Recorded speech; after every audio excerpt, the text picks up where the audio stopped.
الحمد لله رب العالمين والصلاة والسلام على رسوله الكريم أما بعد.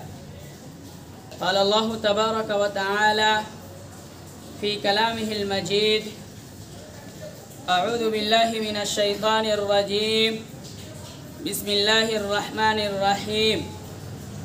يا أيها الناس إنا خلقناكم من ذكر وأنثى وجعلناكم شعوبا وقبائل لتعارفوا إن أكرمكم عند الله أتقاكم إن الله عليم خبير. محترم حضرات، مکرم سامعین گوشبر آواز، آج کے اس پرشکو آن لائن مسابقہ خطابت میں میری تقریر کا عنوان ہے فتنہ قومیت اور عصبیت. اب میں اپنی تقریر کا آغاز شاعر مشرق ڈاکٹر علامہ اقبال کے اس شعر سے کرنا چاہتا ہوں: ہوس نے کر دیا ہے ٹکڑے ٹکڑے نوع انسان کو، ہوس نے کر دیا ہے ٹکڑے ٹکڑے نوع انسان کو، اخوت کا بیاں ہو جا، محبت کی زباں ہو جا.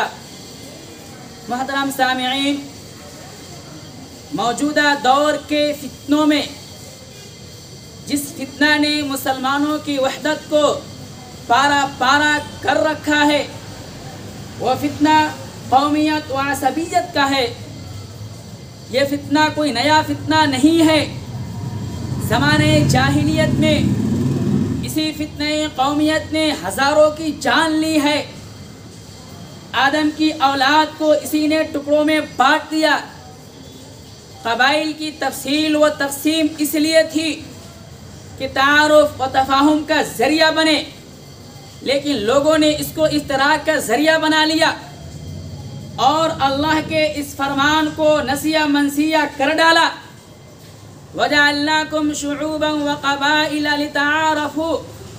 اللہ نے تمہیں مختلف قبائل میں اس لیے تقسیم کیا تاکہ تم ایک دوسرے کو پہچان سکو، ایک رب کے بندے اور ایک باپ کی اولاد رہو.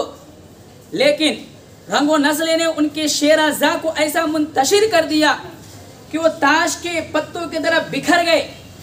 اس نے رب ذوالجلال کے درس فرمان کو بھلا دیا: ان اکرمکم عند اللہ اتقاکم، اور نبی اکرم صلی اللہ علیہ وسلم کے فرمان کا ذرہ برابر بھی لحاظ نہ رکھا.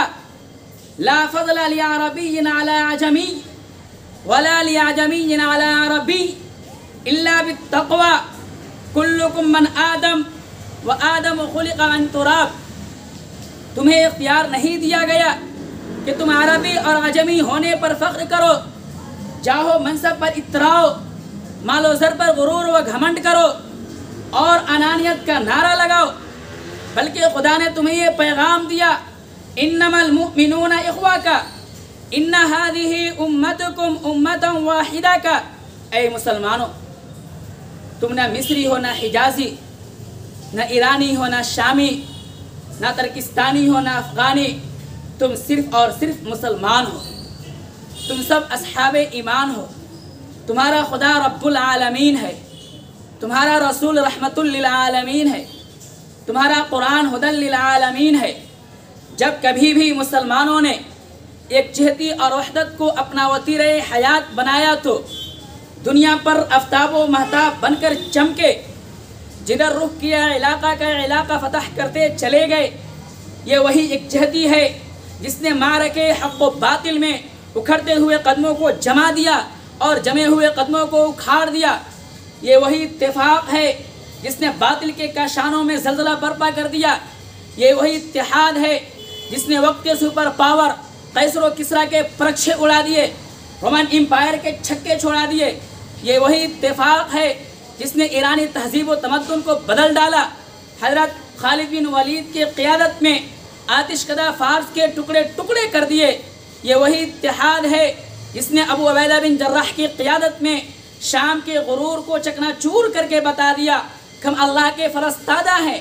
اگر یقین نہ آئے تو بدر و حنین کو ملاحظہ کیجئے، غزوہ احد کے مطالعہ کیجئے، فتوحات فاروقی اور فتح ایرانی کے واقعات کو پڑھیے، قاسیہ کی داستان کو سنیے، آخر ان کے اندر کون سی ایسی چیز تھی کہ ہر میدان میں اسلام کا جھنڈا گاڑتے ہوئے اور اللہ کے منواتے ہوئے نظر آ رہے ہیں، تو آپ برجستہ جواب دیں گے۔ اتحاد و اتفاق، ایک جہتی وحدانیت، کیا خوب ڈاکٹر علامہ اقبال نے ترجمانی کی ہے، بتانے رنگ و خوں کو توڑ کر ملت میں گم ہو جا، بتانے رنگ و خوں کو توڑ کر ملت میں گم ہو جا، نہ ایرانی رہے باقی، نہ تورانی، نہ افغانی، وآخر دعوانا ان الحمدللہ رب العالمین۔